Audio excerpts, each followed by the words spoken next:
My high school bully is now my wife's personal trainer. He just texted me saying we need to talk man to man. My wife Joan and I have been married for 4 years and together for 7. We met in college when I finally grew into myself after years of being the awkward kid nobody wanted to sit with.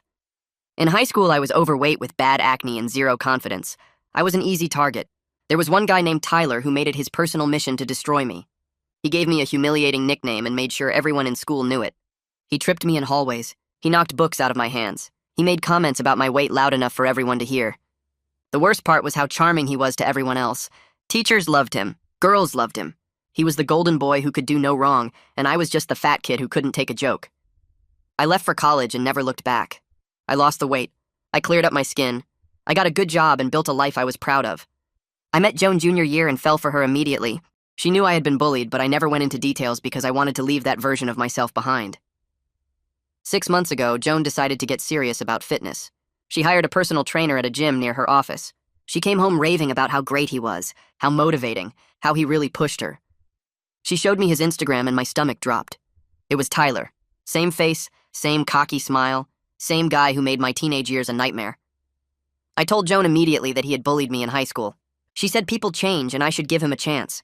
She said it would be awkward to switch trainers now. I didn't want to be controlling, so I let it go. Over the next few months, Tyler started showing up everywhere. Joan mentioned things he said during their sessions. She followed his diet advice and bought supplements he recommended. She talked about him constantly. Then he started texting her outside of sessions. She said it was just scheduling and nutrition tips. I asked to see the messages once and she got defensive and asked if I didn't trust her. I backed off. Last month, Joan invited Tyler to her birthday dinner. She said he had become a good friend. I sat across from him and watched him charm everyone just like high school. When Joan went to the bathroom, he leaned over and asked if I ever got over that nickname. He said it with a smile like friendly banter. I told him I didn't appreciate it. He laughed and said I was still the same sensitive kid I always was. He said some guys just never grow out of it. When I told Joan later, she said I was probably misreading him. She said Tyler mentioned I seemed tense and he was just trying to break the ice. She asked me to make more of an effort for her sake. Last night, everything changed. Joan left her phone on the counter when she went to shower. It buzzed and I glanced at it. The preview showed a message from Tyler saying he couldn't stop thinking about their conversation and that he meant what he said. I opened it. The messages went back weeks. He told her she deserved someone who appreciated her body. He told her she was wasting herself on me. He told her their connection was different, and he felt something the first time they met. She never shut it down. She sent hearts and said she felt confused. She said being around him made her feel things she hadn't felt in years. I screenshot everything and sent it to myself. When she got out of the shower, I was sitting on the bed, waiting. I asked if there was anything she wanted to tell me about Tyler. She said no. I showed her the screenshots. Her face went white. She started crying and saying nothing physical happened. She said it was just talking and she got caught up in the attention. She begged me to understand. I told her I needed time to think and I left. I drove around for hours and ended up at my brother's apartment. I told him everything. He was quiet for a long time and then told me something that made my blood run cold. He said he saw Tyler's car parked outside my house 3 weeks ago when I was away for work. He didn't mention it because he figured Joan hired him for an at-home session. I never authorized any at-home sessions. I'm still sitting at my brother's place. Joan has called 23 times. Tyler just texted me for the first time ever. It says we should talk man to man.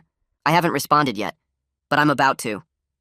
I sit in my brother's apartment staring at Tyler's text message, my hands shaking with a rage I haven't felt since high school. The words talk man to man feel like another power play, another attempt to make me the weak kid who couldn't fight back. I know responding right now would be a mistake, so I force myself to put the phone down and think this through clearly. My brother walks into the kitchen and starts making coffee without saying anything. The silence between us feels heavy but not uncomfortable. He knows I need time to process what he just told me about Tyler's car being at my house. The coffee maker gurgles and hisses as it brews, filling the small apartment with a bitter smell that matches how I feel inside. My brother finally sits across from me at his kitchen table, his face serious as he explains exactly what he saw 3 weeks ago.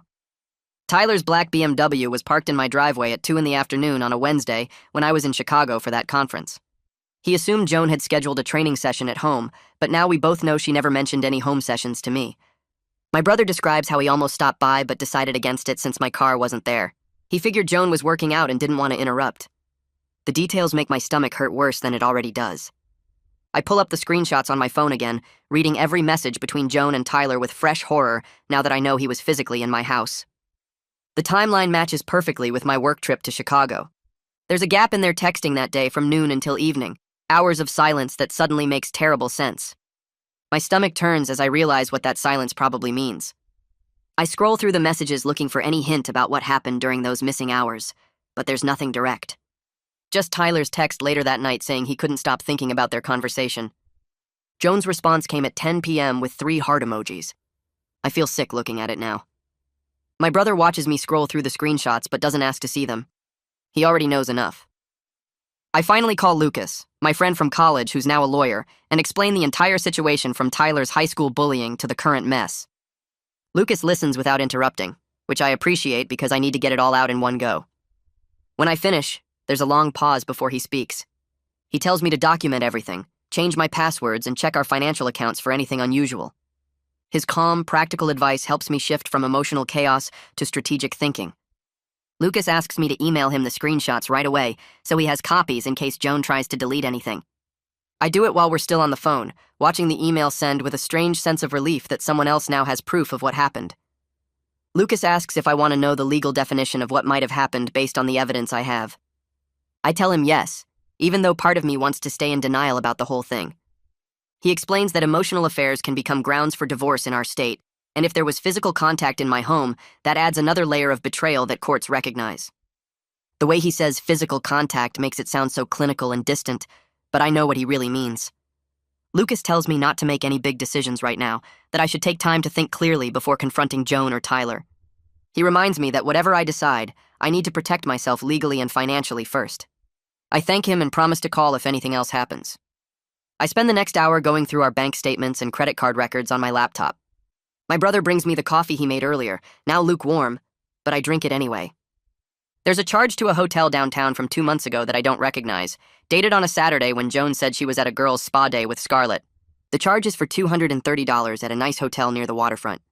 When I search my email for confirmation, I find nothing about me booking it, which means Joan used our joint card for something she hid from me. I take a screenshot of the charge and add it to the folder I'm building on my laptop. Each new piece of evidence feels like another punch to the gut, but I keep looking because I need to know everything. My brother suggests I stay with him for a few more days instead of going home tonight. He's worried about my mental state and thinks I need space to process everything before facing Joan again. I agree because the thought of sleeping in our bed right now, wondering what happened there while I was gone, makes me physically ill. My brother sets me up in his spare room, which is really just a converted office with a futon, but I'm grateful for it. He brings me a pillow and some blankets without making a big deal about it. I sit on the edge of the futon holding my phone, watching Joan's name light up the screen over and over as she tries to call me. Joan's calls keep coming through, 27 now, plus dozens of texts begging me to come home so we can talk. The texts start out apologetic and scared, but as the night goes on, they get more desperate. She says she'll explain everything if I just come home. She promises nothing physical happened with Tyler. She says she loves me and can't lose me over a mistake. I finally respond with a single message telling her I need time and space and that she should stay somewhere else for the next few days. She immediately calls again, but I silence my phone and put it face down on the table. My brother knocks on the door and asks if I want dinner, but I'm not hungry. He leaves a sandwich on the desk anyway. That night I barely sleep, my mind cycling through every moment of our 7 years together, looking for signs I missed. I remember how excited she was when she first started training with Tyler, how she'd come home glowing and energized. I thought it was just the endorphins from working out, but now I see it differently and it makes me feel like an idiot. She started buying new workout clothes and wearing makeup to the gym. She'd check her phone constantly and smile at messages she wouldn't show me. When I asked about her sessions, she'd give vague answers about sets and reps, never really describing what they talked about. All the red flags were there, and I ignored them because I didn't want to be the jealous, controlling husband. I trusted her completely, and she used that trust against me. The next morning, I respond to Tyler's text with a simple message agreeing to meet, but on my terms at a neutral public location. I choose a coffee shop near my office for tomorrow afternoon, somewhere I feel comfortable and in control. His response comes immediately, just 3 words that somehow carry all his old arrogance. I can practically hear the smugness in those 3 words, the same tone he used in high school when he knew he'd gotten under my skin. My brother makes breakfast, and I force myself to eat some eggs even though my appetite is gone. He asks what my plan is for the meeting with Tyler, and I tell him I'm going to record everything and let Tyler talk. Bullies like Tyler always talk too much when they think they're winning. Lucas calls me back within the hour after I text him about the Tyler meeting, his voice concerned as he asks if I'm sure about doing this alone. I tell him I need to face Tyler myself, that running from him is what I did in high school, and I'm done being that person. Lucas is quiet for a second, then suggests something that makes complete sense. He says we're in a one-party consent state, which means I can legally record any conversation I'm part of without telling the other person. He explains that if Tyler admits anything on tape, it becomes evidence I can use later if I need it. I download a recording app immediately and spend the next 20 minutes testing it, making sure it picks up voices clearly even when my phone is in my pocket. I record myself talking from different distances, play it back, adjust the settings until I'm confident it will capture everything Tyler says tomorrow. Joan texts me again around noon, asking if we can please talk face-to-face because she needs me to understand what really happened. Part of me wants to ignore her, but I know I need answers to questions that keep spinning through my head. I agree to meet her, but I'm not doing it at our house where Tyler sat in our kitchen, where he might have done other things I don't want to imagine. I tell her to meet me at the park near her office during her lunch break tomorrow, somewhere public and neutral where I won't feel trapped. She responds immediately saying she'll be there, adding that she loves me and wants to fix this. I don't respond to that part because I don't know what I want yet. The next day, I get to the park 15 minutes early and sit on a bench facing the parking lot so I can see her arrive. My stomach is tight with nerves and anger, my hands clenched in my lap as I watch cars pull in and out. Joan's Honda appears at exactly noon, and she parks close to where I'm sitting. She gets out looking worse than I've ever seen her, her eyes puffy and red like she hasn't slept, her hair pulled back in a messy ponytail. She's wearing one of my old college sweatshirts, which feels like manipulation, like she's trying to remind me of better times. She walks toward me and opens her arms for a hug, but I lean back and shake my head. Her arms drop and her face crumples, fresh tears starting before she even sits down. I tell her we need to talk honestly about everything, starting with the hotel charge I found and Tyler's car being at our house 3 weeks ago. Her face loses all its color, and she sits down hard on the bench next to me. Joan's hands start shaking as she wipes her eyes, and she admits she met Tyler at that hotel, but swears nothing physical happened between them. She says they just talked for hours about their lives and feelings, that she felt confused about everything and needed space to think away from our house.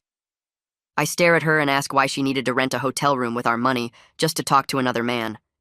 She opens her mouth, closes it, then starts crying harder because she knows there's no good answer to that question. She says she knows how it looks, but she's telling the truth, that they sat in the hotel room and talked about his childhood and her feelings about our marriage and whether people can really change. I ask her if she paid for one room or two, and she whispers one room, which makes my chest feel like something is crushing it. I bring up my brother seeing Tyler's car at our house, watching Joan's face as I mention the specific day and time. She nods slowly and admits Tyler came over that afternoon to drop off some supplements he'd ordered for her training.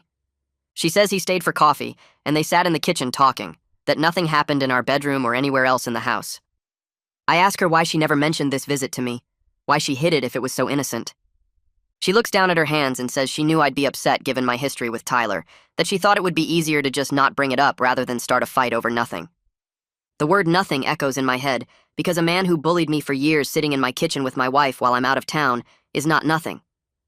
I tell Joan that hiding things from me because she knows they'll upset me is exactly what betrayal looks like, that our marriage was supposed to be built on honesty even when it's uncomfortable or difficult. She nods and keeps apologizing, saying she knows she messed up badly and got caught up in Tyler's attention. She begs me to understand that she felt lonely with all my work travel lately, that Tyler made her feel seen and appreciated in ways she hadn't felt in years. She says he listened to her talk about her day and remembered small details and made her feel special. I want to point out that making someone feel special is literally Tyler's job as a trainer. That charm is how he manipulates people. But I stay quiet and let her talk. I ask Joan directly if she's in love with Tyler, the question I've been afraid to ask because I'm terrified of the answer. She hesitates, her mouth opening but no words coming out, and in that pause of maybe 3 seconds, I know everything I need to know.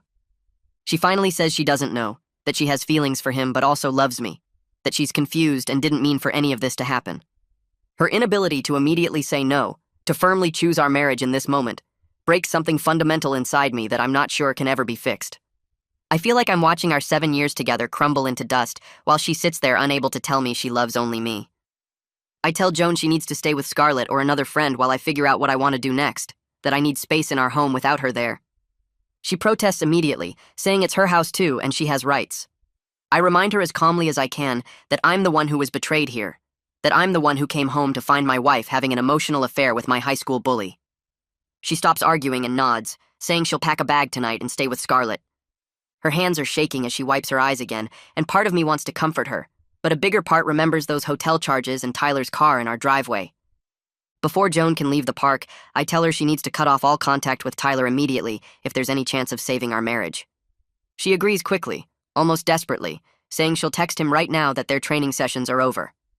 I watch her pull out her phone with trembling hands and type out a message saying she can't continue training with him and needs space. She shows me the message before sending it, and I nod. She hits send and I watch her face as she does it, noticing how devastated she looks, how her hands won't stop shaking. That tells me everything about where her heart actually is right now, and it's not fully with me.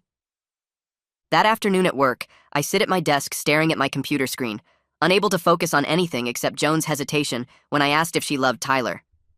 My boss walks by my office twice, then comes in and closes the door behind him. He asks if everything's okay at home because I've seemed distracted all week. I give him a vague answer about some personal issues I'm working through, not wanting to get into details about my marriage falling apart. He tells me to take whatever time I need, that family comes first, and the work will still be here. I appreciate his understanding more than he knows, and I tell him I might need a few days off soon to sort things out. The next day, I arrive at the coffee shop 15 minutes before I'm supposed to meet Tyler, wanting time to settle myself and get the recording app started on my phone. I order a black coffee I don't really want, and sit at a table in the back corner where I can see the entrance. I open the recording app, double-check the settings one more time, and hit record before putting my phone in my jacket pocket with the microphone facing out. My hands are sweating and my heart is racing as I wait, reminding myself that I'm not the scared kid from high school anymore. Tyler walks in right on time wearing gym clothes and that same confident smile that used to make me want to disappear. He spots me immediately and walks over, and for just a moment I feel 14 years old again, small and powerless. Then I remember the recording app in my pocket, the evidence I already have, and the fact that I'm not here to be bullied anymore. Tyler slides into the chair across from me, and his face immediately arranges itself into this fake, concerned expression that makes my skin crawl. He leans forward with his elbows on the table and asks if I'm doing okay, says Joan's been really worried about me, and he wanted to check in man to man. I cut him off before he can finish his performance and tell him I know exactly what's been going on between them, that I have all the messages and the evidence. His smile falters for just a second before he catches himself and leans back in his chair, spreading his arms wide like this is all very amusing to him. He shakes his head slowly, and I can see him calculating his next move, trying to figure out how much I actually know and how much I'm bluffing. I keep my face neutral and wait for him to make his play because I learned a long time ago that Tyler can't stand silence, that he always needs to fill the space with his voice and his justifications. I ask him directly why he's doing this, whether destroying my marriage is some kind of revenge for me finally standing up to him at Joan's birthday dinner when he brought up that nickname. Tyler laughs, and it's the same dismissive sound from high school, the one that used to make me want to disappear into the floor. He tells me I'm being dramatic like I always was, that he and Joan just connected naturally, and he can't help it if she's attracted to someone who actually pays attention to her. The casual cruelty in his voice is so familiar, it makes my chest feel tight, and for a moment I'm 14 again, sitting alone in the cafeteria. He adds that maybe if I spent less time being insecure about the past and more time appreciating what I have, Joan wouldn't be looking elsewhere for connection. I force myself to breathe steadily and keep my hand in my jacket pocket near my phone, making sure the recording app is still running and capturing every word of this. Tyler leans forward again, and his voice drops like he's sharing some profound truth with me. He says Joan deserves someone who makes her feel alive, not some boring guy who works all the time and can't satisfy her the way she needs. He tells me she opened up to him about how our relationship has gotten stale, that I'm not adventurous enough, and our intimacy is basic and predictable. I feel my face burning with shame and anger because these are private things between Joan and me, things she had no right to share with him of all people. Tyler watches my reaction with obvious satisfaction and continues talking about how Joan told him she feels trapped in a marriage that doesn't challenge her anymore. I force myself to stay calm and keep him talking because every word he says is being recorded. Every confession of how he manipulated my wife is going straight into evidence I can use later. I tell Tyler that targeting my wife because you bullied me in high school is pathetic, that he's a grown man still acting like an insecure teenager who needs to prove something. His face darkens immediately, and the fake friendly mask drops completely. He leans across the table and tells me I always thought I was better than everyone once I lost the weight and got successful, that I walked around college and my adult life like I'd actually changed into someone important. He says I'm still the same weak person underneath all the surface improvements, that Joan sees through my act, which is why she's drawn to someone real like him. The venom in his voice reminds me of every hallway confrontation, every public humiliation, every moment he made sure I knew I was less than nothing in his world. I remind myself that I'm not that kid anymore, that I have evidence and leverage and the power to expose exactly what kind of person he really is. Tyler makes his critical mistake then by admitting he recognized my name the second Joan first mentioned her husband during one of their early training sessions. He says he thought it was funny that fate brought us back together like this, that he couldn't believe the universe handed him this opportunity. He tells me he wasn't planning anything at first, that he was just going to train Joan and take her money and maybe enjoy the private joke. But then he saw how easy it was to get her attention, how responsive she was to his compliments and his interest, and he couldn't resist seeing how far he could push it. This confession of deliberate manipulation is exactly what I needed him to say on tape. The proof that this wasn't some natural connection, but a calculated plan to hurt me through my wife. I keep my expression neutral, even though inside I'm screaming because he just admitted to using Joan as a weapon against me, to treating her like a pawn in some sick game of revenge. I ask Tyler if he actually has feelings for Joan, or if she's just another way to get at me after all these years. He shrugs like the question doesn't even matter, and says Joan's attractive and fun to be around, that the physical chemistry is real enough. But then he admits that mostly he enjoyed watching me squirm at that birthday dinner, knowing what was developing between them while I sat there trying to be civil. He says the look on my face when he mentioned the old nickname was worth everything, that seeing me still react like the scared kid from high school proved I never really changed. The casual way he dismisses Joan's feelings makes me realize she's being used just as much as I am, that Tyler doesn't actually care about her beyond what she represents in his ongoing need to prove he's superior to me. I think about playing her this recording and wonder if she'll finally understand that the connection she thought was real was just Tyler's latest way to destroy me.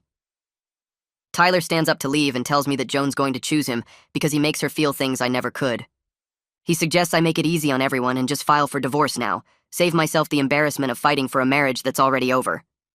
He says Joan's already halfway out the door, and I'm just delaying the inevitable by trying to hold on to something that died months ago. I stay seated and look up at him standing there with that same cocky smile from high school, the one that used to make teachers think he was charming and girls think he was confident.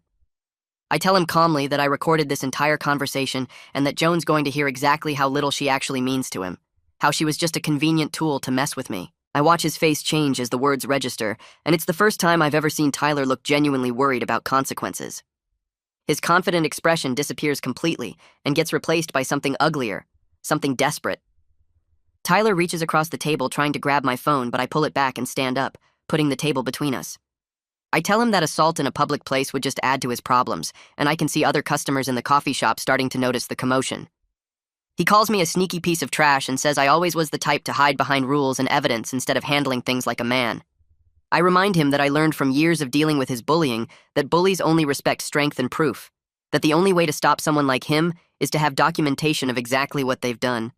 Tyler looks around the coffee shop and realizes he's made a scene, that people are watching him try to physically intimidate someone over a phone. He backs off and tells me this isn't over, that I'll regret recording him without permission. I inform him we're in a one-party consent state, which means I had every legal right to record our conversation, and his face goes even paler. Tyler storms out of the coffee shop and I sit back down in my chair, my hands shaking so badly I have to put my coffee cup down before I spill it everywhere. My heart is racing, and I feel like I might throw up from the adrenaline crash. I sit there for another 20 minutes trying to calm down and process what just happened. The fact that I just confronted my high school bully and got him to confess everything on tape. I pull out my phone and listen to part of the recording to make sure it captured everything clearly. Tyler's voice comes through perfectly admitting he recognized my name, that he deliberately pursued Joan, that she was mostly just a way to get at me. Every cruel word and calculated confession is right there in clear audio. I send a copy to Lucas with a message saying I got everything we need, then I send another copy to my personal email as backup in case something happens to my phone. I call Joan and tell her I need to see her tonight, that I have something she needs to hear before we make any decisions about our marriage.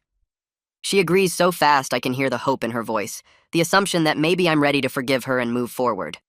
I don't correct her because I want her to hear Tyler's words without any preparation or defenses built up, without time to rationalize or explain away what he said about her. We agree to meet at our house in 2 hours, and she asks if this means I'm coming home. I tell her we'll talk tonight and hang up before she can ask more questions. I sit in the coffee shop nursing my cold coffee and thinking about how Joan's going to react when she hears the recording, when she realizes the man she thought cared about her was just using her to hurt me. I drive back to my brother's apartment after leaving the coffee shop and spend the rest of the afternoon replaying the recording over and over, making sure every word is clear and captured exactly how Tyler said it. Lucas texts me asking how it went, and I send him a voice message explaining that I got everything we needed, that Tyler basically confessed to the whole thing on tape. He responds immediately saying he's proud of me for handling it that way, instead of losing my temper and doing something I'd regret. I text Joan around 5 telling her I need to see her tonight at our house, that there's something important she needs to hear before we make any decisions about what happens next. She responds within seconds asking if this means I'm ready to work things out, if I've decided to forgive her and move forward. I don't answer that question directly because I want her to walk in without any preparation for what she's about to hear, without time to build up defenses or explanations for Tyler's words. She texts back saying she'll be there at 7 and asks if she should bring dinner or if I want her to pick something up on the way. I tell her not to worry about food, that this isn't that kind of conversation. I get to the house around 6:30 and spend the next half hour pacing around the living room, my phone in my hand with the recording pulled up and ready to play. Part of me feels guilty for what I'm about to do to her, for the way her world is about to shatter. When she hears Tyler's true feelings, but the bigger part remembers how she defended him over and over, how she made me feel crazy for not trusting him. The doorbell rings at exactly 7, even though she has her own key, and when I open it, I can see she's put on makeup and done her hair, wearing the dress I always said looked good on her. She's smiling nervously and holding her purse with both hands, like she's trying to keep them from shaking. I step back to let her in, and she moves past me into the living room, her perfume hitting me with memories of better times when I didn't question whether my wife was being honest with me. Joan sits on the couch without me having to ask, and I stay standing near the TV, keeping some distance between us because I need to stay focused on what I came here to do. I tell her I met with Tyler today at a coffee shop, and her whole body goes rigid, her face turning pale as she asks what he said to me, whether he told me anything that would make things worse than they already are. I don't answer her question directly, just pull out my phone and tell her she needs to hear something, that I recorded our entire conversation and she needs to listen to all of it before she says anything. She starts to protest, saying she doesn't want to hear whatever lies Tyler told me, but I hold up my hand and press play before she can say anything else. Tyler's voice fills the room, admitting he recognized my name the second Joan mentioned her husband, that he thought it was funny fate brought us back together like this. Joan's face shows confusion at first, then shock as Tyler's voice continues explaining how he wasn't planning anything initially, but couldn't resist once he saw how easy it was to get her attention. I watch her eyes widen as Tyler describes pursuing her deliberately, as he laughs about how she fell for his act so completely. Her hand comes up to cover her mouth, and I can see tears starting to form, but the recording keeps playing. Tyler's voice getting more cruel as he admits she was mostly just a way to get at me, that he enjoyed watching me squirm at her birthday dinner, knowing what was developing between them. Joan starts shaking her head like she can make his words not be true, but his voice continues explaining that she's hot and fun to be around, but the real satisfaction was the game itself, seeing if he could take something from me again like he did in high school. By the time the recording gets to the part where Tyler says Joan deserves someone who makes her feel alive, but that person isn't really him either, she's sobbing so hard she can barely catch her breath. I let the recording play all the way through to the end, where Tyler tells me Joan's going to choose him and I should just file for divorce now, and then I stop it and put my phone back in my pocket. Joan is crying into her hands, her whole body shaking as she keeps saying she's so stupid over and over that she can't believe she fell for his act and threw away our marriage for someone who was just using her the entire time. She looks up at me with mascara running down her face and asks how she could have been so blind, how she didn't see what he was doing when I tried to warn her months ago. I feel this weird mix of satisfaction and sadness, watching her realize Tyler never cared about her at all, that everything he said and did was calculated to hurt me through her. Part of me wants to go sit next to her on the couch and tell her it's going to be okay, that we can get through this together. But the bigger part remembers all the times she chose to believe him over me, all the times she defended him when I expressed concerns about their relationship. She keeps apologizing and saying she knows sorry isn't enough, that she ruined everything for attention from someone who saw her as nothing more than a tool to hurt me with. I stay standing where I am and tell her that Tyler being a manipulative liar doesn't change the choices she made, that she still betrayed our marriage and put her confusion ahead of the vows we took 4 years ago. She nods and wipes her eyes with the back of her hand, saying she knows there's no excuse for what she did and she understands completely if I want a divorce. Her voice breaks on the word divorce, and she asks if there's any chance I could forgive her eventually, if maybe with time and therapy we could find a way past this. I tell her honestly that I don't know yet, that I'm still processing everything, and I can't make promises about forgiveness when I'm this hurt and angry. Joan asks what I need from her right now, and I tell her I need complete honesty about everything that happened with Tyler, no more hiding things or downplaying what went on between them. She takes a shaky breath and her hands are trembling in her lap as she admits they kissed twice, once at the hotel when they met there to talk, and once in our kitchen the day his car was parked here. She swears it never went further than kissing, that both times she stopped it because the guilt was eating her alive, and she couldn't go through with anything more. I ask her if she's telling me the complete truth, or if there's more she's still hiding, and she looks me straight in the eyes and says, those 2 kisses were the extent of the physical contact between them. I don't know if I believe her completely because she's lied by omission so many times already, but at least she's being direct now instead of making me drag information out of her piece by piece. She asks if knowing that changes anything, and I tell her it doesn't really matter whether they had sex or just kissed, that the emotional betrayal is what destroyed my trust in her. She starts crying again and says she knows, that she understands the emotional affair was just as bad as a physical one would have been. I tell Joan she needs to find a new gym immediately and block Tyler completely from her phone and all social media, that if there's any chance of us working through this, she can't have any contact with him at all. She agrees right away and pulls out her phone with shaking hands, opening her contacts and blocking his number while I watch. Then she goes to Instagram and deletes him, then Facebook, showing me the screen each time so I can see she's actually doing it, and not just pretending. It feels like such a small thing after everything that's happened, but watching her cut him out of her digital life gives me this tiny bit of hope that maybe she's serious about fixing what she broke. She asks if there's anything else I need her to do, and I tell her that's a start, but rebuilding trust is going to take a lot more than blocking someone on social media. She nods and says she'll do whatever it takes, that she'll go to therapy and be completely transparent about everything from now on if I'm willing to give her that chance. Joan looks around our living room like she's seeing it for the first time and asks if she can move back home now that Tyler's out of the picture. I tell her not yet, that I still need space to process everything that's happened and figure out what I want for my future. She looks devastated, but she accepts it, standing up slowly and asking if she can at least grab a few more of her things to take back to Scarlett's place. I nod and follow her upstairs to our bedroom, watching as she pulls clothes from her closet and toiletries from the bathroom, with tears still running down her face. She moves carefully like she's afraid of doing something wrong, glancing at me every few seconds like she's checking to see if I'm still there or if I've changed my mind about letting her take anything. When she's packed a bag, she pauses at the bedroom door and tells me she loves me, that she knows she doesn't deserve another chance, but she's going to spend however long it takes, proving she can be the wife I deserve.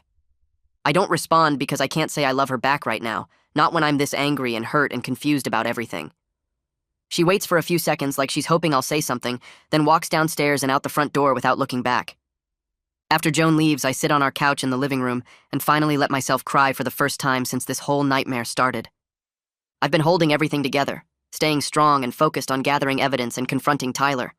But now that I'm alone, the grief and anger come pouring out all at once. I cry for the marriage I thought we had that turned out to be built on incomplete honesty and my wife's willingness to believe a bully over her own husband. I cry for the version of myself that trusted Joan completely and never imagined she could betray me like this. I cry because even after hearing Tyler admit he was using her, part of me still wants to forgive Joan and try to save what we built together. The crying turns into full-body sobs, and I end up curled on my side on the couch, my face pressed into the cushions as years of pain from Tyler's bullying and this fresh betrayal mixed together into something overwhelming. Eventually, I run out of tears and just lie there feeling empty and exhausted, staring at the wall and wondering how I'm supposed to move forward from here. The next morning, I wake up still on the couch with a headache and my eyes swollen from crying. I check my phone and see messages from Joan asking if I slept okay and saying she's thinking about me, but I don't respond because I don't know what to say yet. Lucas sent me the name and number of a therapist he knows who works with trauma and betrayal, someone named Cordelia Waters, who apparently helped one of his other clients through a similar situation. I look her up online and see she has good reviews and specializes in helping people process both old wounds and current crises, which feels like exactly what I need right now. I call her office as soon as it opens at 9 and explain to the receptionist that I'm dealing with an urgent situation involving my marriage and childhood trauma resurfacing. She puts me on hold for a minute, then comes back saying Cordelia had a cancellation this afternoon and can see me at 3 if I can make it. I agree immediately and spend the rest of the morning trying to focus on work emails, but mostly just replaying everything that's happened over the past few days. I show up to Cordelia's office 15 minutes early and fill out intake paperwork asking about my history and what brought me to therapy. When she calls me back, she's a woman in her 50s with kind eyes and a calm presence that makes me feel like I can actually talk to her honestly. I sit down in her office and spend the next hour telling her everything from Tyler's bullying in high school to him becoming Joan's trainer to the affair and yesterday's recording. She listens without interrupting and takes notes occasionally, nodding at certain points like she understands exactly what I'm describing. When I finish, she tells me that what Tyler did was deliberately exploit old wounds, that he recognized my vulnerability around him and used Joan to reopen trauma I thought I'd moved past years ago. She explains that Joan's betrayal hurt so much not just because of the affair itself, but because it confirmed the deepest fear Tyler planted in me back in high school, that I'm not good enough, and people will always choose someone like him over someone like me. Hearing her put it into words like that makes something click in my brain, helping me understand why this situation has felt so devastating beyond just the normal pain of infidelity. Cordelia asks me what I want for my future, whether I can imagine a path forward that includes forgiving Joan and rebuilding trust in our marriage. I tell her honestly that I don't know, that part of me wants to save what we built together because I do still love her somewhere under all this anger and hurt. But another part of me feels like maybe our foundation was weaker than I thought if Joan could be swayed so easily by someone like Tyler, if she could choose to believe his version of events over mine for months. Cordelia nods and says both of those feelings are completely valid, that I don't have to decide right now whether to stay married or get divorced. She suggests we focus first on processing the trauma from both the past bullying and the current betrayal, working through those feelings before I make any permanent decisions about my marriage. She says people often rush to make big choices when they're in crisis mode, but the healthier approach is to give myself time and space to heal before deciding what my future looks like. We schedule another appointment for next week, and she gives me some homework about journaling my feelings and identifying triggers that connect current situations to past trauma. I leave Cordelia's office feeling slightly less overwhelmed than when I arrived, like maybe there's a path forward, even if I can't see the whole thing yet. On the drive home, I start thinking about Tyler and whether he should face any consequences beyond just losing Joan and me knowing what he did. He admitted on tape to deliberately pursuing a client because she was married to someone he wanted to hurt, which seems like the kind of thing that could get him fired or at least reported to whoever oversees personal trainers. I remember Joan mentioning the gym owner's name once, something like Theo, and when I get home I look up the gym's website to find contact information. The owner is listed as Theo Barber, and there's an email address for general inquiries, so I send a formal message requesting a meeting to discuss a serious concern about one of his trainers. I keep it professional and vague, not wanting to explain everything over email, but making it clear this is important enough that he should meet with me in person. He responds within an hour saying he can see me tomorrow afternoon at 2, and that he's concerned by the formal tone of my message and wants to understand what's going on. I confirm the appointment and spend the rest of the evening preparing what I'm going to say, how much of the recording I should play for him, and what outcome I'm hoping for from this meeting. The next afternoon, I arrive at the gym 15 minutes before my 2 o'clock appointment with Theo. The front desk person tells me to wait in the lobby area, so I sit on one of those hard plastic chairs near the water fountain and watch people come and go from their workouts. My phone is in my pocket with the recording already queued up to the most damaging parts where Tyler admits he targeted Joan because she was married to me.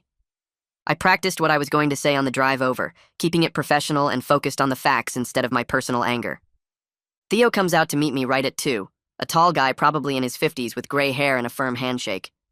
He leads me back to his office, which is small and cluttered with filing cabinets and framed photos of bodybuilding competitions. He gestures for me to sit in the chair across from his desk and asks what this is about, his expression concerned but neutral. I start by explaining that I'm the husband of one of his clients, Joan, who has been training with Tyler for the past 6 months.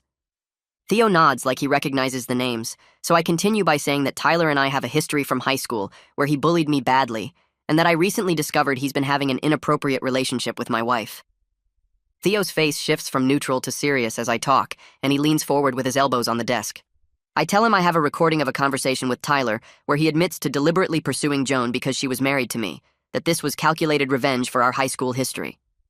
Theo asks to hear the recording, so I pull out my phone and play the section where Tyler says he recognized my name immediately when Joan first mentioned her husband, that he thought it was funny fate brought us back together. Then I play the part where Tyler admits he wasn't planning anything at first, but couldn't resist seeing how far he could push it when he realized Joan was responsive to his attention. Theo's jaw tightens as he listens, and when I play the part where Tyler says Joan is just hot and fun to be around, but mostly he enjoyed watching me squirm, Theo actually swears under his breath. The recording ends and I put my phone back in my pocket, watching Theo process what he just heard. He sits back in his chair and runs a hand through his gray hair, looking tired and angry at the same time. He tells me this isn't the first time he's had concerns about Tyler crossing professional boundaries with clients. There were 2 previous incidents where female clients complained about Tyler being too friendly or making comments that felt inappropriate, and Theo addressed both situations with formal warnings that went in Tyler's employee file. He says he kept Tyler on because the guy is good at his job and brings in a lot of business, plus the complaints weren't severe enough to justify firing him at the time. But this recording changes everything, because Tyler is admitting to deliberately manipulating a client for personal revenge, which is completely unacceptable and probably violates multiple professional ethics standards. Theo thanks me for bringing this forward and says he needs to contact his lawyer today to figure out the proper termination procedures and protect the gym from any liability issues. He asks if I'm planning to take legal action against Tyler or the gym, and I tell him honestly that I haven't decided yet, but right now I'm focused on dealing with my marriage. Theo nods and says he understands, then promises he'll handle this situation immediately and that Tyler won't be working here by the end of the week. I leave the gym feeling strange, like I accomplished something important, but it doesn't actually make me feel better. Tyler facing consequences at work doesn't fix the fact that Joan betrayed me or heal the years of trauma from his bullying. I drive back to my brother's apartment and spend the rest of the afternoon just sitting on his couch staring at nothing, my mind blank and exhausted. 2 days pass in a weird fog where I go to work and come back to my brother's place and try not to think too much about everything. Then Lucas calls me Wednesday afternoon while I'm eating lunch at my desk. He sounds excited as he tells me that Theo fired Tyler yesterday and that the gym owner is now considering whether to file a formal complaint with the state licensing board for personal trainers. Lucas says that kind of complaint could result in Tyler losing his certification entirely, which would make it hard for him to work as a trainer anywhere. I thank Lucas for the update and tell him I appreciate him checking in, but after we hang up I realize I feel empty instead of victorious. Tyler getting fired and possibly losing his license is justice, but it doesn't actually change anything about my situation with Joan. The betrayal still happened, the trust is still broken, and Tyler facing professional consequences doesn't magically repair my marriage or make me feel less hurt. That evening, Joan texts me from a number I almost don't recognize until I remember she's staying at Scarlett's place. The message says Tyler contacted her from a different phone number, that he was angry and blaming her for him losing his job at the gym. She says she didn't respond to him at all, but wanted me to know in case he tries to reach out to me too.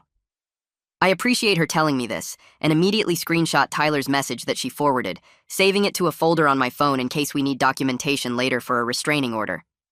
I text Joan back thanking her for the heads up and telling her to block that number too. Then I add that if Tyler contacts her again from any number, she should document it but not engage. She responds quickly saying she will, and then there's a pause before another message comes through, asking if we can talk about starting counseling together. I stare at that message for a long time, my thumb hovering over the keyboard. Part of me wants to say no, that counseling feels like admitting I'm willing to work on the marriage when I'm still so angry and hurt. But another part knows I need help processing everything I'm feeling, and maybe having a professional guide that conversation would be better than trying to figure this out alone.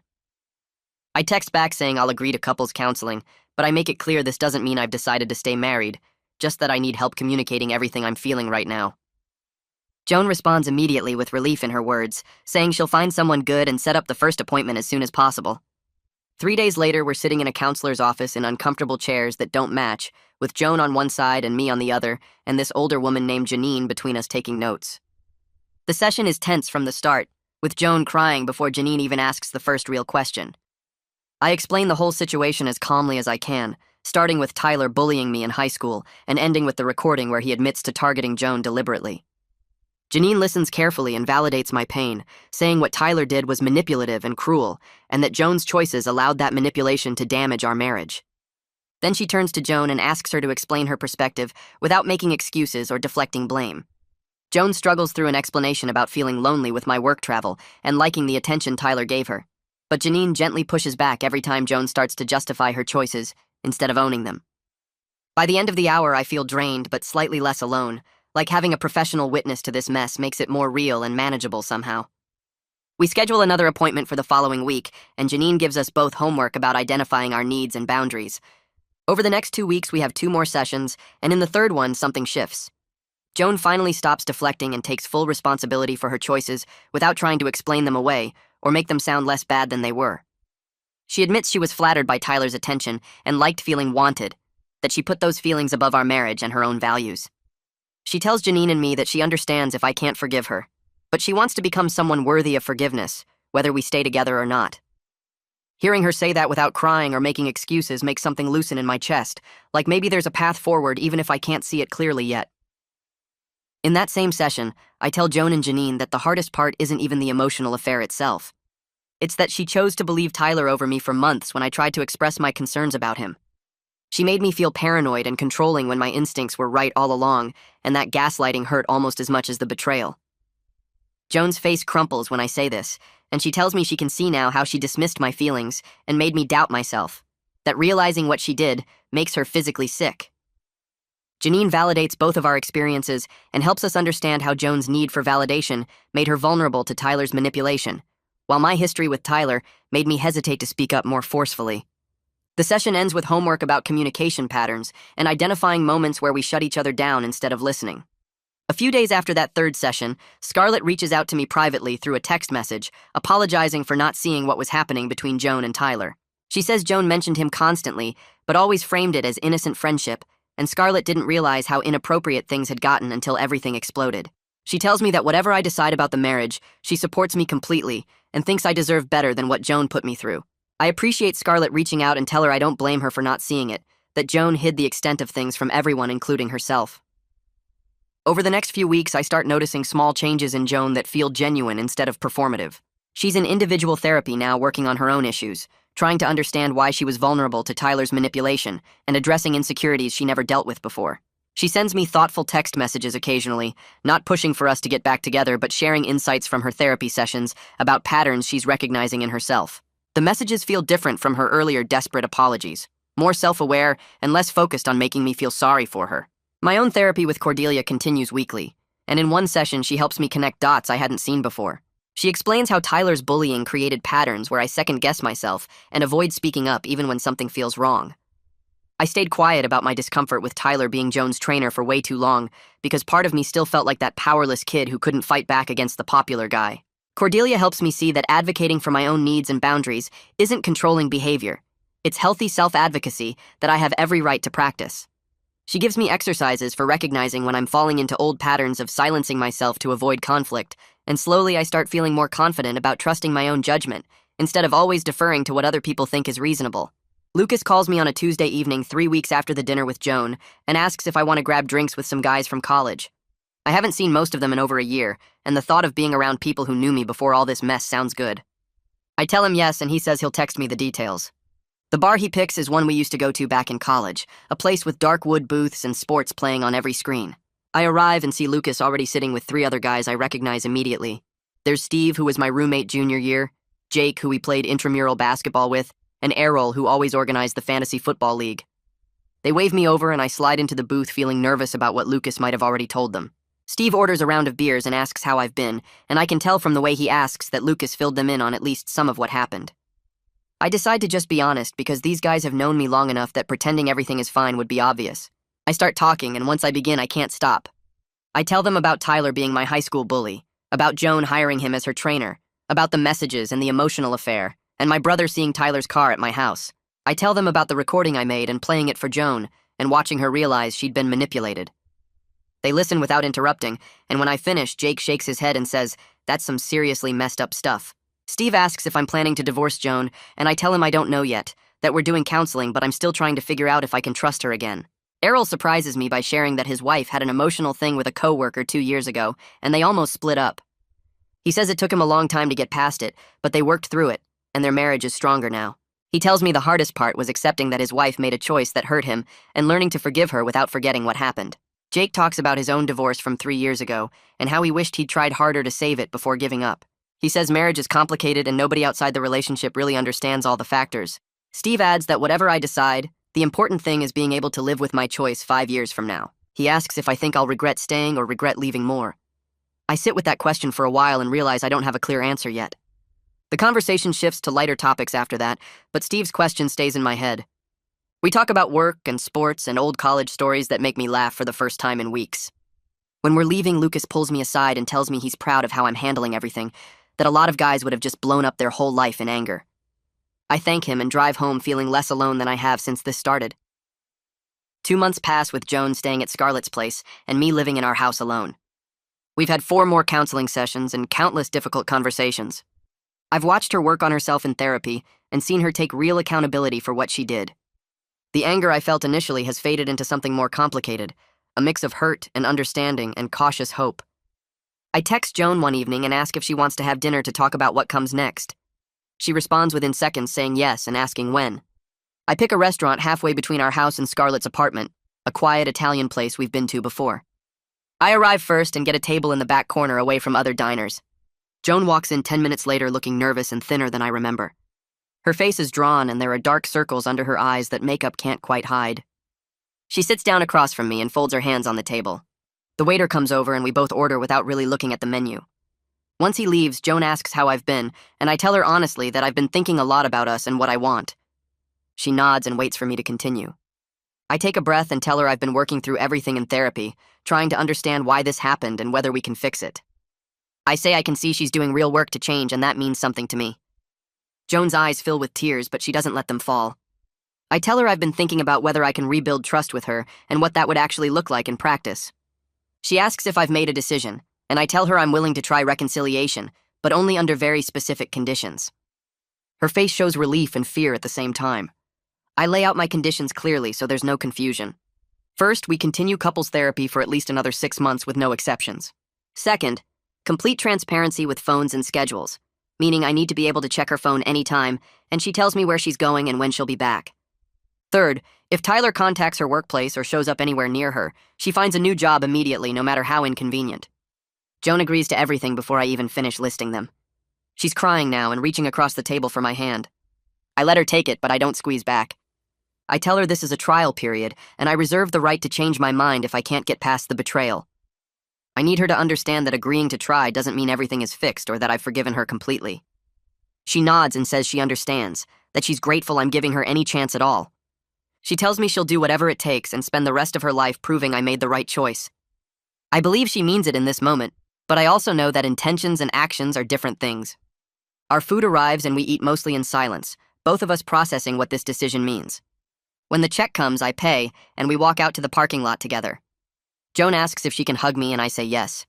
She wraps her arms around me, and I feel her shaking. I hug her back, but it feels different from it used to, more careful and less certain. We separate, and I tell her we can talk about logistics for her moving back home. She smiles through her tears and says, "Thank you," over and over. I drive home alone and sit in my car in the driveway for 20 minutes, wondering if I'm making the right choice or the biggest mistake of my life. Joan moves back home the following week on a Saturday morning. She arrives with just 2 suitcases since most of her stuff never left. I help her carry them upstairs to our bedroom, and the whole thing feels strange and formal. We're both hyper-aware of each other, moving carefully around the space like we're strangers sharing an apartment. She unpacks her clothes while I watch, and neither of us knows what to say. That first night, we sleep in the same bed, but stay on our respective sides with a gap between us. I wake up several times and find myself watching her sleep, trying to reconcile this person with the one who betrayed me. The next morning, Joan gets up early and makes coffee. She brings me a cup in bed the way she used to, and asks what my plans are for the day. I tell her I have some work to catch up on, and she says she'll stay out of my way. The dynamic feels wrong, too polite and distant, but I don't know how else to act. Over the next few days, Joan shows me her phone every evening without me asking. She gives me her work schedule each morning and texts me throughout the day with updates about where she is. When she goes to the grocery store, she sends me a photo of the parking lot. When she stops for gas, she tells me which station. It feels mechanical and excessive, but I appreciate that she's following through on the transparency condition. I check her phone randomly a few times and find nothing concerning. Her messages are all work-related or conversations with Scarlett about normal things. I start to relax slightly, but I'm still watching for any sign that she's hiding something. Joan asks if we can have dinner together one night, and I agree. She cooks pasta, and we sit at our kitchen table making small talk about our days. It feels like we're playing house, going through the motions of being married without the actual connection underneath. After dinner, she does the dishes, and I go to my office to work. When I come out an hour later, she's watching TV on the couch. She looks up and asks if I want to join her. I sit on the other end of the couch, and we watch some show neither of us really cares about. The silence between us isn't comfortable, but it isn't hostile either. It's just empty. 3 weeks into Joan being back home, I'm at work when I get a text from Scarlett asking if I have a minute to talk. I call her during my lunch break, and she tells me Joan ran into Tyler at the grocery store yesterday. My stomach drops, and I ask why Joan didn't tell me. Scarlett says Joan was planning to, but wanted to wait until I got home, so she could explain in person. I hang up with Scarlett and immediately call Joan. She answers on the first ring, and I can hear the panic in her voice when she says hello. I ask her why I had to hear from Scarlett that she saw Tyler instead of hearing it directly from her. Joan starts apologizing and saying she was going to tell me tonight, that she didn't want to upset me over text while I was at work. I tell her that's exactly the kind of thinking that got us here in the first place, her deciding what I can handle and when I should know things. She's quiet for a moment and then asks if I can come home, so we can talk face to face. I tell her I'll be there in 30 minutes and hang up. The drive home feels longer than it is, and I'm angry in a way I haven't been since the early days of this mess. When I walk in, Joan is sitting on the couch waiting for me. Her face is red from crying, and she stands up when she sees me. I don't sit down. I ask her to tell me exactly what happened at the grocery store. She explains she was in the produce section when she saw Tyler across the store near the meat counter. He saw her too, and just stared at her with this cold, angry look. She grabbed what she needed and left quickly without any interaction. She says nothing happened and she didn't want to ruin my workday by texting me something upsetting. I tell her I don't care about my workday being ruined. I care about her being honest with me immediately when anything involving Tyler happens. I remind her that hiding things, even small things she thinks will upset me, is exactly what broke my trust before. I need her to tell me everything, even if she thinks it will make me angry or worried. Joan nods and says she understands, that she was wrong to wait, and it won't happen again. I ask her if there's anything else she hasn't told me, and she swears there isn't. I want to believe her, but this incident makes me doubt whether she really understands what transparency means. We sit down and talk for another hour about communication and trust. Joan promises to tell me immediately if anything like this happens again, no matter how small it seems. I tell her I need to be able to trust that she's not filtering information based on what she thinks I can handle. By the end of the conversation, I'm exhausted and she's apologizing repeatedly. I don't know if this fight moved us forward or backward. After that fight, something shifts. Joan starts being completely transparent to an almost excessive degree. She tells me every time a male coworker talks to her and what they discussed. She mentions when the guy at the coffee shop made small talk while making her latte. She texts me if she has to work late with her male boss on a project. At first, I appreciate the effort, but after a few days, it starts feeling like too much information. I don't need to know every mundane interaction she has with men throughout her day. Our counselor brings this up in our next session and helps us find a middle ground between my need for transparency and what's reasonable to share. She suggests Joan focus on telling me about interactions that feel meaningful or unusual rather than every casual conversation. Joan agrees and asks me what level of detail I actually need to feel secure. I think about it and tell her I need to know about anything involving Tyler, obviously, any situation where someone is flirting with her or crossing boundaries, and any plans that involve being alone with another man. Regular work conversations and casual interactions don't need to be reported. Joan seems relieved to have clearer guidelines, and I feel better having defined what transparency actually means for us. Over the next few weeks, the communication starts feeling less forced and more natural. Joan tells me things that matter without drowning me in irrelevant details. I stop checking her phone as obsessively because I'm starting to trust that she'll tell me if something important happens. We have dinner together most nights now, and the conversation flows more easily. We're not back to where we were before Tyler, but we're building something new that feels more honest.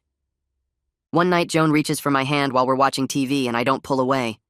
It's a small moment, but it feels significant. 3 months after Joan moved back home, she brings up the idea of taking a weekend trip together. She suggests going to a cabin in the mountains like we used to do before everything fell apart. I'm hesitant because the last time we went to that cabin was a year ago, when things were good between us, and I don't know if trying to recreate that will help or hurt. Joan says she's not trying to pretend the past few months didn't happen, but she wants us to have dedicated time away from our normal routine to reconnect. She's already looked at availability and found a weekend 3 weeks out. I think about it for a few days and finally agree because I can see she's genuinely trying, and I want to meet her effort. She books the cabin and seems excited in a way I haven't seen since before Tyler. The 3 weeks leading up to the trip, we continue counseling and working on our communication. I notice Joan is more present and engaged, asking about my day and really listening to my answers. She's also more affectionate, touching my arm when she walks past or sitting closer to me on the couch. I'm still cautious, but I'm starting to let my guard down slightly. The Friday we leave for the cabin, I take a half day from work and we drive up together. The drive is quiet at first, but Joan puts on music we both like, and we start talking about random things. By the time we arrive at the cabin 2 hours later, the tension has eased. The cabin looks exactly like I remember, a small wooden structure surrounded by pine trees with a view of the mountains. We unpack our bags and Joan suggests going for a hike before dinner. We walk a trail we've done before, and the physical activity feels good.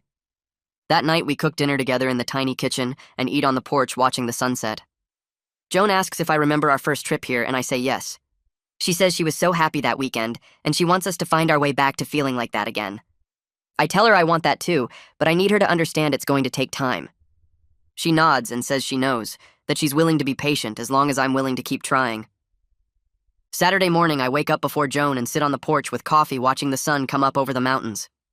Joan joins me 20 minutes later and we sit in comfortable silence. She eventually asks what I'm thinking about, and I tell her I'm thinking about forgiveness and what it actually means. I explain that I'm starting to forgive her, that I can see the work she's putting in, and I appreciate her patience with my healing process. Joan starts crying and reaches for my hand. I let her hold it and tell her I'm not completely there yet, but I'm moving in that direction. She says that means everything to her, and she'll spend the rest of her life proving I made the right choice and giving her another chance. I believe she means it, even though I know rebuilding trust will take years, not months. We spend the rest of the weekend hiking and talking and being together without the weight of our daily routine. On Sunday afternoon, before we leave, Joan thanks me for agreeing to this trip. She says she feels closer to me than she has since everything happened. I feel it too, but I don't say that out loud yet. The drive home is easier than the drive up. We stop for lunch at a diner, and Joan tells me about a project she's working on at her job. I realize I haven't heard her talk about work with enthusiasm in months. When we get home that night, we unpack together, and Joan asks if we can keep doing trips like this regularly. I tell her yes, and she smiles in a way that reminds me why I fell in love with her 7 years ago. A week after we get back from the cabin, I'm at my desk at work when a LinkedIn notification pops up. It's a message from Tyler. My first instinct is to delete it without reading, but I force myself to open it. The message says I ruined his career and reputation over nothing, that he lost his training license and can't find work in his field because of me. He calls me vindictive and says I always was a weak person who couldn't handle competition. I screenshot the message immediately and block him on the platform. I report the message to LinkedIn for harassment and then forward the screenshot to Lucas with a note asking him to save it in case we need it for a restraining order later. I sit at my desk feeling my heart race and my hands shake. Part of me wants to respond and tell Tyler exactly what I think of him, but I know engaging would only make things worse. I text Joan and tell her Tyler contacted me through LinkedIn. She calls me right away asking if I'm okay and what he said. I read her the message and she's quiet for a moment before saying she's sorry he's still trying to cause problems. She asks if I want her to come meet me, but I tell her I'm fine and I'll see her at home tonight. The rest of the day I'm distracted thinking about Tyler and whether he'll try anything else. When I get home, Joan has dinner ready and asks if I want to talk about the message. I tell her there's nothing to talk about, that Tyler is angry about facing consequences for his actions, and I'm not going to let him derail the progress we're making. Joan nods and says she's proud of how I handled it. We eat dinner and don't mention Tyler again. Later that night, I check LinkedIn and see that my harassment report was processed and Tyler's message was removed. I feel a small sense of satisfaction knowing he can't use that platform to contact me anymore. 6 months after everything exploded, Joan and I are sitting in our living room on a Tuesday evening when she brings up an idea she's been thinking about. She says she wants us to renew our vows in a small private ceremony with just our families and closest friends. She explains it's not about pretending the betrayal didn't happen, but about acknowledging we're choosing each other again with full knowledge of our flaws and capacity to hurt each other. I'm surprised by the suggestion, and I sit with it for a few minutes before responding. I tell her I like the idea, but I want to make sure we're doing it for the right reasons. She says she understands and we can take time to think about it. Over the next 2 weeks, we discuss it more in counseling and with our families. My brother is supportive and says he thinks it could be a meaningful way to mark this new chapter. Joan's parents are cautiously optimistic and say they'll support whatever we decide. We set a date for 2 months out and keep the guest list small. Joan works with Scarlett to plan something simple and meaningful. The day of the ceremony arrives and I wake up feeling nervous but certain. We get ready separately and meet at a small venue we rented for the afternoon. Our families are there along with Lucas, Scarlett, and a few other close friends. The ceremony is short and personal. We each wrote vows that acknowledge what we've been through and what we're committing to moving forward. When Joan reads hers, she talks about taking accountability for her choices and promising to be worthy of my trust. When I read mine, I talk about choosing forgiveness and believing in second chances while also honoring the pain of what happened.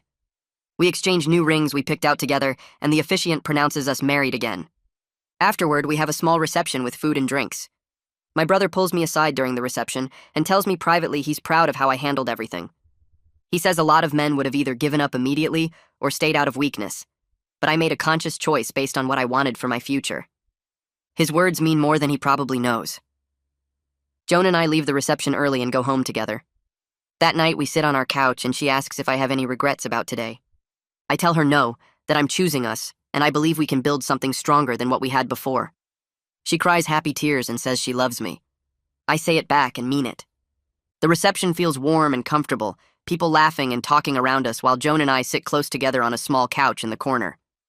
Scarlett walks over with 2 glasses of champagne and hands them to us before sitting in the chair across from us. She looks at Joan for a moment and then turns to me with a serious expression that doesn't match the celebration happening around us. She tells me she needs to say something and asks if we can step outside for a minute. I glance at Joan, who nods and squeezes my hand before I follow Scarlett out to the patio where it's quieter. Scarlett crosses her arms and looks at me directly, saying she's watched Joan closely over the past year, and she sees a real difference in her friend. She explains that Joan is more self-aware and honest than she's ever been in all the years they've known each other. Scarlett says she knows I didn't have to give Joan another chance, that a lot of people told me to walk away and never look back, She adds that she respects how I made the choice that felt right for me, regardless of what anyone else thought I should do. I thank her and tell her it wasn't easy, that there were days I almost changed my mind. Scarlett nods and says she can imagine. Then she mentions that Joan talks about the work we're doing in therapy and how committed we both are to rebuilding trust. She puts her hand on my arm and says she's proud of both of us for doing the hard work instead of taking the easy way out. We go back inside and rejoin the party, and I feel lighter somehow, knowing that Joan's closest friend sees the changes too. I continue seeing Cordelia every other week, even after our couples counseling sessions become less frequent. The individual therapy helped me work through more than just the affair and Joan's betrayal. We spend sessions talking about the old bullying trauma from Tyler and how it shaped the way I interact with people even now as an adult.